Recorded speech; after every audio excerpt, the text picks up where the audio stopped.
అందరికీ నమస్కారాలండి. నాదొక మాట. ఈ మాట అందరూ చెప్తుంటారు గనక నేను చెప్తున్నాను అనుకోకండి. ఎవరి ఆలోచన వారిదే. అలాగే నా ఆలోచన కూడా నేను చెబుతున్నాను.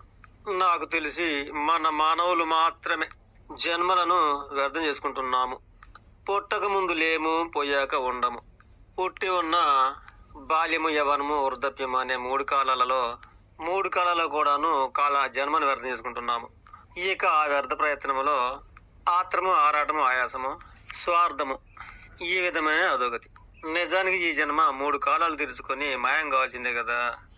కానీ ఈ 3 కాలాలలో తనకు సంబంధించిన బ్రతుకులు బ్రతకబోరు.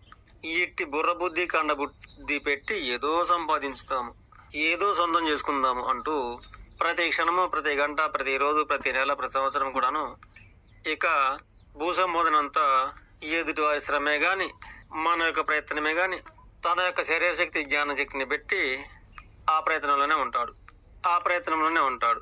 ఏదో కూడబెట్టాలి, అంత నాకే కావాలి, నాకే మిగులుతుంది అనే విధంగా గాఢ జ్ఞానాంధకార అధోగతితో కూడిన స్వార్థము. ఇట్టి ఆశా స్వార్థ కార్యం అనేది నీ జీవితం వ్యర్థం కావడానికి మాత్రమే పనికొస్తుంది కదా. నేనుండనని తెలుసు కదా, తెలిసి కూడాను అన్నీ నా కోసమే సంపాదించుకుంటాను అని ఆత్రం ఎందుకు? ఆ విధంగా సంపాదన అంటూ కూడబెట్టి ఆ విధంగా ఆయుకాలం అనేది సంపూర్ణమవుతుంది. ఇది నిజమే కదా. నీవు సంపాదించేంత ఆడపెట్టే వెళ్ళిపోయేదే కదా. మరి దేనికి నీ ఆరాటము?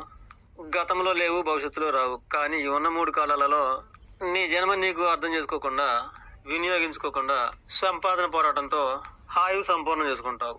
ఆ విధంగా వెళ్ళిపోక తప్పదు కదా. ఇలా అందరు చెప్తున్నారు కదా అనొచ్చు. కనుకనే కదా మానవ జన్మ వ్యర్థం అనేది.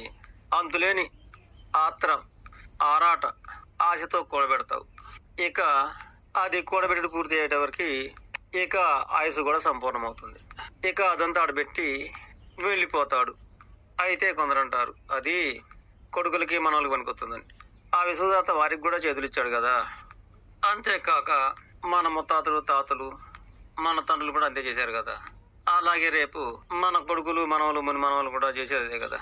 దీనిని బట్టి మన మానవ జాతి మాత్రమే ఈ విధంగా జన్మ వ్యర్థం చేసుకుంటుంది. కానీ ఇతర జాతులలో ఏ జాతి అయినా సరే భూసంపదను ఇలా కూడబెట్టవు, ఆ విధంగా ఆత్రంతో కూడా జన్మ వ్యర్థం చేసుకోవు. అన్నీ కూడబెట్టినాక జన్మ తిరిగిపోతుందని వాటికి బాగా తెలుసు. కనుక ఈ పోరాటము, ఆరాటం అనేది వ్యర్థము అని వాటికి బాగా తెలుసు. మన మానవ జాతి మాత్రం ఎన్ని తరాలైనా చూసుకొస్తున్నా, ఎందరు చెబుతుంటా విన్నా అదే తంతు. ఈ విధానంలో ఏమైనా అర్థం అనిపిస్తుంది? అందుకే తెలివి అనుకునే మన మానవ జాతి జన్మలు తెలివిగానే వ్యర్థం చేసుకుంటున్నాము. అన్ని జాతుల కన్నా తెలివైన మానవుడు అన్ని జాతుల కన్నా వ్యర్థుడిగా జీవనం సాగిస్తుంటాడు అని దీనిని బట్టి అర్థమవుతుంది. కనుక మన మానవుడు యొక్క ఆవేశ, ఆరాట, పోరాటం అనేది వ్యర్థ విధానాలే. ఏది ఏమైనా అన్ని సంపాదించి ఆడబెట్టి ఇయ్యక ఆయుష్ తీర్చుకోవడం అనేది జ్ఞానం ఎలా అవుతుంది? వ్యర్థ ప్రతిరూపంగానేగా మిగిలేది.